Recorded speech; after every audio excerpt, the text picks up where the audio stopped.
బుడమేరు కన్నెర చేసింది. విజయవాడ నగరం మునిగిపోయింది. కనుచూపు మేర నీరే విస్తరించింది. లక్షలాది మందిని వరద బాధితులుగా మిగిల్చింది.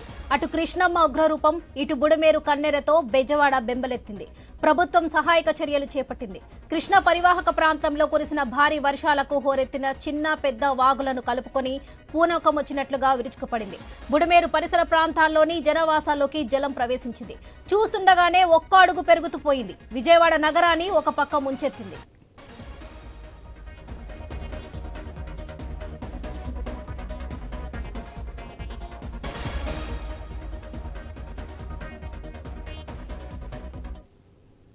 ఆక్రమణలతో జల ప్రవాహానికి తగిన దారి లేకపోవడంతో బుడమేరు కట్టలు తెంచుకున్నట్లుగా చెలరేగిపోయింది. వెలగలేరు వంతెన వద్ద 11 షట్టర్లను 11 అడుగుల మేర ఎత్తి దిగువకు నీటిని వదలడంతో ఆ ప్రభావం విజయవాడ నగరం పైన పడింది. వెలగలేరు వద్ద షట్టర్లు ఎత్తకపోతే ఎగువ ప్రాంతాలకు నష్టం జరుగుతుందని, కృష్ణమ్మ వరద వెనక్కి తన్ని ఎన్టీపీఎస్ ప్లాంట్లోకి నీరు చేరే ప్రమాదం ఉందన్న భావనతో వెలగలేరు షట్టర్ను ఎత్తడంతో బుడమేరు వద్ద వరద విజయవాడను విజయవాడగా మార్చింది.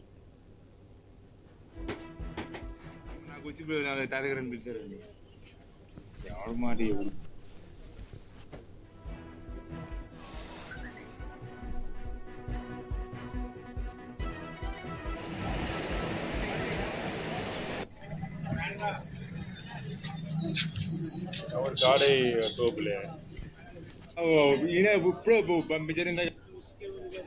ఈ సీన్ మీకు చెప్పారు.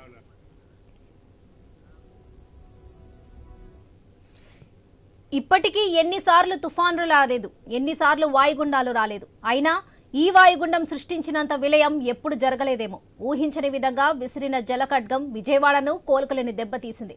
ఎక్కడో ఉత్తరాంధ్రలో కళింగపట్నం దగ్గర తీరం దాటిన వాయుగుండం ఇంత బీభత్సవం సృష్టించిందని ఎవరు ఊహించ ఉండరు. నిజానికి వాయుగుండం తీరం దాటిన శ్రీకాకుళం జిల్లా కళింగపట్నం ప్రాంతంలో మామూలు వర్షమే పడింది. పెద్దగా ఈదురుగాలులు కూడా లేవు. దీంతో అక్కడ ప్రజలు ఊపిరి పీల్చుకున్నారు. కానీ అంతంత మాత్రం ప్రభావం ఉంటుందనుకున్న విజయవాడలో రికార్డు స్థాయి వర్షాలు నమోదయ్యాయి. ఊహించని స్థాయి వరదలు ముంచెత్తాయి.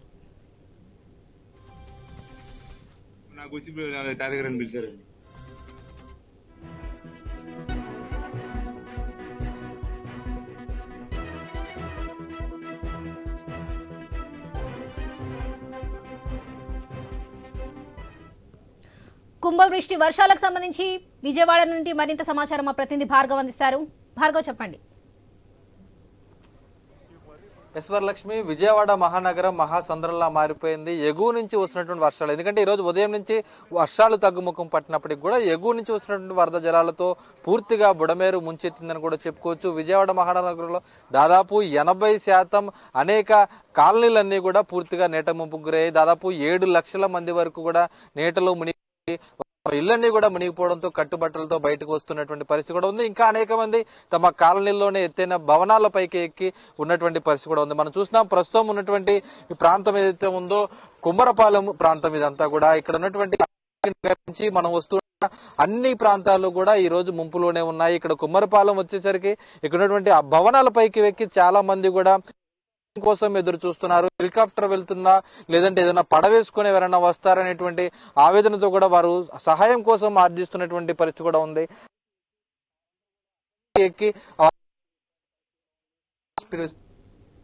నిన్న సాయంత్రంలోగా ఒక్కొక్క కాలనీ కూడా దాదాపు విజయవాడ పశ్చిమలో, విజయవాడ తూర్పులో, విజయవాడ సెంట్రల్ లో గానీ రూరల్ లో గానీ ఇలా ఏ ఒక్కటి కూడా వదలకుండా అన్ని ప్రాంతాల్లో కూడా ముంపుకు గురయ్యాయి. చాలా మంది ప్రజలైతే ఇక్కడికి వస్తున్నటువంటి పరిస్థితి కూడా ఉంది. ముగ్గురు మృత్యువాత పడ్డారు. 5గురు విజయవాడ మహానగరంలోని మృత్యువాత పడినటువంటి పరిస్థితి కూడా ఉంది. కొండ చీరలు విరిగిపడి 4 మృతి చెందినటువంటి పరిస్థితి కూడా విజయవాడ మహానగరంలోనే చోటు చేసుకుంది. ఈ తరుణంలో ఇక్కడ కాలనీ వాసులు కూడా ఇక్కడ ఉన్నారు. చాలా మంది స్థానికులు కూడా ఉన్నారు. వారిని కూడా అడిగి తెలుసుకుందాం. చెప్పండి, మీరు ఏ ప్రాంతంలో నివసిస్తుంటారు, ఎలా ఉంది మీ ఏరియాలో పరిస్థితి? మాది అమ్మాపురం గ్రామం ఉంది. అమ్మాపురంలో ఉంటున్నాం మేము. గత 2 రోజులుగా పడుకున్నప్పుడు నిద్రిస్తున్న సమయంలో హఠాత్తుగా వరదలు రావటం మేము సరిగ్గా గమనించక చాలా మంది కూడా చాలా ఇబ్బందులకు గురయ్యాము. లోపల ఉన్నటువంటి వస్తువులే కానీ, మన తినే ఆహార ధాన్యాలు కానీ ఏదైనా సరే అన్నీ కూడా మిస్ అయిపోయినాయి. పిల్లలు సంరక్షించడానికి ఇదంతా ఇదయింది. నైట్ అంతా చాలా ఇబ్బందులు పడ్డాం, చాలా బాధపడ్డాం. తర్వాత నిండిపోయి వెళ్ళలేని పరిస్థితి. మొత్తం చేతుల దాకా వచ్చి నీరు ఇంటికి వెళ్ళలేని పరిస్థితి, అయితే వెళ్ళలేని పరిస్థితి ఏర్పడింది మాకు. ఏం చేయాలో తెలియట్లేదు, ఎక్కడికి వెళ్ళాలో తెలియలేదు. ఇటు వెళ్దాం అన్నా సరే విజయవాడ చుట్టుపక్కల ఇటు వెళ్ళడానికి లేకుండా పోయింది. మాది అమ్మాపురం గ్రామం అండి. అమ్మాపురం గ్రామం నుంచి ఎటు వెళ్ళడానికి లేదు. అంటే సీఎం చంద్రబాబు కూడా విజయవాడలో ఉండాలని ఎప్పటికప్పుడు సమీక్షిస్తా ఉంటున్నారు, సహాయక చర్యలు చేస్తా ఉంటున్నారు. సహాయక చర్యలు చేస్తా ఉన్నారు, నేవీ హెలికాప్టర్. కనీసం తాగునీరు కూడా అందలేదని చాలా మంది చెప్తున్నారు. ఎందుకు అవి అందట్లేదు? రావడానికి రోడ్డు మార్గం సరిగా లేదండి. రోడ్డు మార్గం లేకపోవడం వల్ల కొంతమంది రాలేదు. అయితే ఏంటంటే మా అంబాపురం నైనవరం గ్రామానికి మటుకు ఇప్పటి వరకు ఏ రాజకీయ నాయకుడు కానీ ఎవరే కానీ సహాయక చర్యలు ఎవరు కూడా మాకు అందించలేదండి. ఎవరు రాలేదు కూడా. మేమే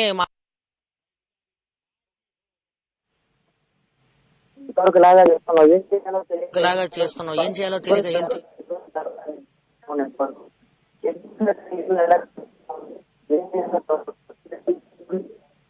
దీని గురించి గవర్నమెంట్ ఈ వరద నీరు పోయే అవకాశం ఏమైనా ఉందా, లేదా ఉన్న ఈ వరద నీటిలో చిక్కుకుపోయిన ప్రజలు ఏమైనా కావాల్సిన ఆహార ధాన్యాలు కానీ, తాగడానికి నీరే కానీ, ఉండటానికి షెల్టర్లే కానీ ఏదైనా గవర్నమెంట్ ద్వారాగా మాకు ప్రొవైడ్ కోరుకుంటున్నాం. అలాగే ఈ వరద నీరు ఉండిపోయిన వాళ్ళు, కంపెనీలో ఉండిపోయిన వాళ్ళు, ఇతర గ్రామాల నుంచి వచ్చిన వాళ్ళు చాలా మంది ఉండిపోయారండి.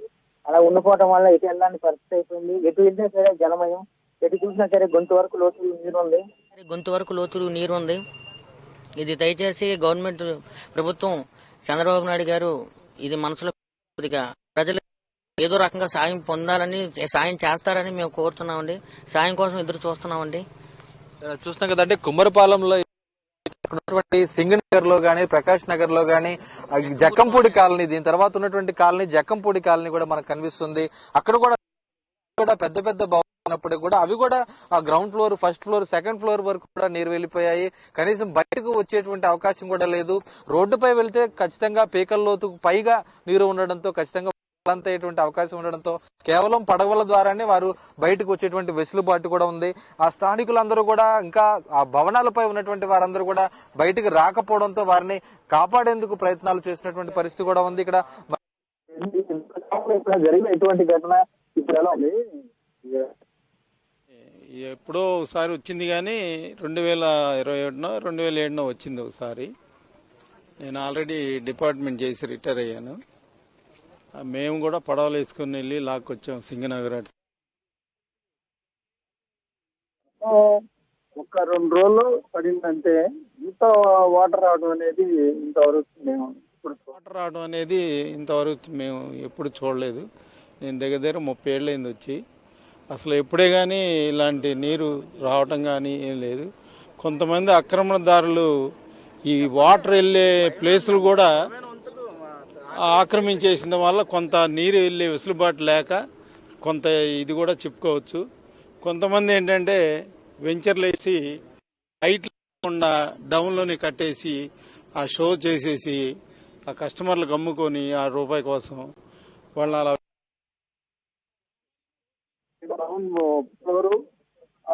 ఒకటో ఫ్లోర్ కూడా మునిగిపోయింది. మరి వాళ్ళు బయట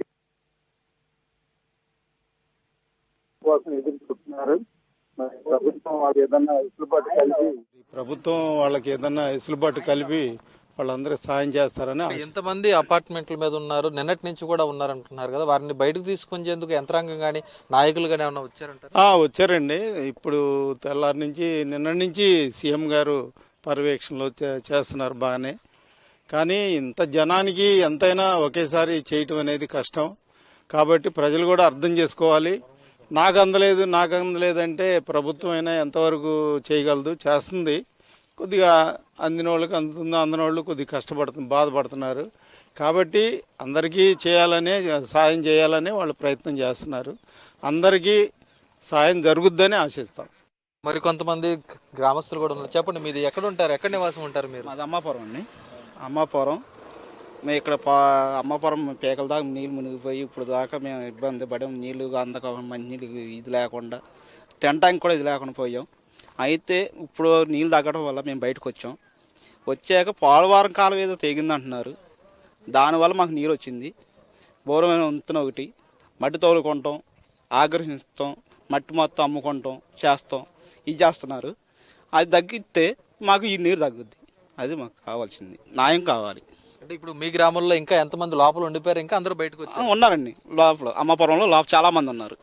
వాళ్ళకి మేము తినడానికి కూడా లేకుండా పోయింది, అందించేవాళ్ళు కూడా లేరు. మాకు ఏదన్నా ప్రభుత్వం కూడా మాకు సహాయం చేసింది కూడా లేదు. ఇప్పుడు వరకు మేమే తెచ్చుకుని మేమే అంటున్నాం. ఇప్పుడు చీకటి పడిపోతుంది, మరి సహాయక చర్యలకు కూడా ఆటంకం. లోపల మహిళలు చిన్నారు ఉన్నారు, వారి పరిస్థితి ఎలా ఉంది? వాళ్ళది కూడా కొద్దిగా పరిస్థితి బాగా, కొద్దిగా జ్వరాలు తలిగి అవన్నీ చేసుకుంటా, ఈ మురికి నెలల్లో ఇవి చేసుకుంటా వాళ్ళు ఏం చేస్తారు? మేము బయటకు వస్తాం వీల్లేదు కదా, హాస్పిటల్కి వెళ్తాం లేదు, ఇది లేదు. కొద్ది సహాయం మాకు ఏదైనా చేస్తే బాగుంటుందని మేము కోరుకుంటున్నాం. మీరు చెప్పండి. మీరు చిన్నలు పెద్దలు ఎవరో తెలియదు, చిన్నలు పెద్దలు ఎటు వెళ్ళాలో తెలియదు. కిందకి ఇళ్లలోకి వచ్చినాయి, వచ్చి డాబాల పైన వచ్చారు, వాటర్ ఇచ్చారు, వెళ్ళిపోయారు, అంతేగాని ఏమి లేదు. మొత్తం మునిగిపోయింది. కొద్ది బయటకు వచ్చారు, ఇంకా కొన్ని మునిగిపోయాయి. చిన్నపిల్లలు మొత్తం ఇంకా కొన్ని మునిగిపోయాయి. కొంచెం చిన్నపిల్లలు ముసలోళ్ళు ఉన్నారు, అందరినీ తీసుకొచ్చి రోడ్ల మీద వదిలేశారు. పట్టించుకునే వాళ్ళు ఎవరు లేరు. ఏదైనా ప్రభుత్వం వచ్చి చూసుకొని కొద్దిగా మాకు సహాయం చేస్తే కొద్దిగా. విజయవాడ అంటే పెద్ద సిటీ అని చెప్పుకుంటారు, విజయవాడ కేంద్రంగా ఉంటుంది. మరి ఇక్కడ ఇలాంటి పరిస్థితులు రావడం మనకి కారణాలు ఏమనుకోవచ్చు? ఏముంటాయి అన్న,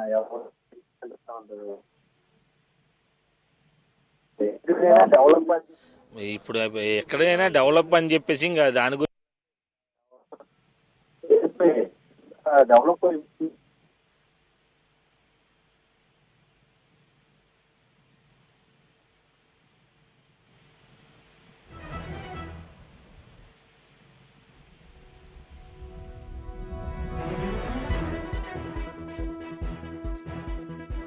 విజయవాడ నగరంలో దాదాపు ప్రతి ప్రాంతం అంటే 80% ప్రాంతం అంతా కూడా పట్టణ ప్రాంతం అంతా కూడా ఈరోజు ముంపుకు గురైందంటే దాని వెనుక కారణాలు ఖచ్చితంగా లోతుగా అధ్యయనం చేయాల్సినటువంటి అవసరం ఎంతైనా ఉందని చెప్పుకోవచ్చు. ఇక్కడ ఉన్నటువంటి అపార్ట్మెంట్లలో ఉన్న పైన తలదాచుకున్న వారందరూ మాత్రమే ప్రస్తుతం అక్కడ ఉన్నారు. చిన్న చిన్న ఇళ్లలో ఉన్న వారందరూ కూడా పూర్తిగా ముంపుకు గురైతే పేకల్లోతు నీటిలో ఉంటే వారు ప్రాణాలు అరచేత పట్టుకొని ముందుగానే కొంతమందికి బయటికి రాగా ఇంకా చాలా మంది ఉండిపోవడంతో పక్కనే ఉన్నటువంటి భవంతుల పైకి ఎక్కి వారు ప్రాణాలను కాపాడుకున్నటువంటి పరిస్థితి కూడా ఉంది. మనం ఇప్పుడు ఉన్నటువంటి అటు బ్యాంక్ కాలనీ కానీ విజయవాడ తూర్పులో కృష్ణలంక, రామలింగేశ్వర నగర్, ఈ రాజరాజేశ్వరి నగర్ అంతా కూడా పూర్తిగా ముంపుకు గురయ్యాయి. అలాగే విజయవాడ రూరల్లో అటు గొల్లపూడి, రాయనపాడు కానీ జక్కంపూడి, అలాగే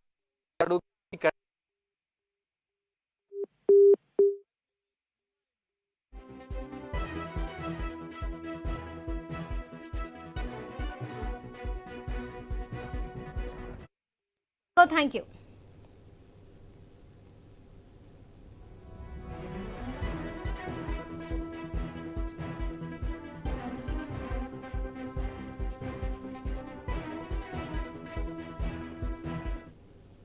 కుంభవృష్టి వర్షాలతో విజయవాడలోని ముఖ్యంగా లోతట్టు ప్రాంతాలు చెరువులను తలపిస్తున్నాయి. భారీ వర్షంతో బెజవాడ వాసులకు కష్టాలు రెట్టింపయ్యాయి. కృష్ణానదిలోకి భారీగా నీరు చేరుతుండటంతో భవనాపురానికి వరద ముప్పు పొంచి ఉంది. ఇప్పటికే కొన్ని కాలనీలో నీటిలో మునిగిపోయాయి. ప్రకాశం బ్యారేజ్ ఎగువ వాటర్ పున్నమి ఘాట్ వద్ద రోడ్డు పైకి చేరుతుంది. కృష్ణానది మహోగ్ర రూపంతో కరకట్ట వాసులు భయంగా గడుపుతున్నారు. ఇబ్రహీంపట్నం పరిధిలో పలు గ్రామాలు వరదలో మునిగిపోయాయి. జల విలయంతో ముంపు ప్రాంతాల్లో చిక్కుకుపోయిన ప్రజలు సహాయం కోసం ఎదురు చూస్తున్నారు. గొల్లపూడిలోని సాయిపురం కాలనీ వాసులు జల దిగ్బంధంలో చిక్కుకుపోవడంతో తీవ్ర అవస్థలు పడుతున్నారు.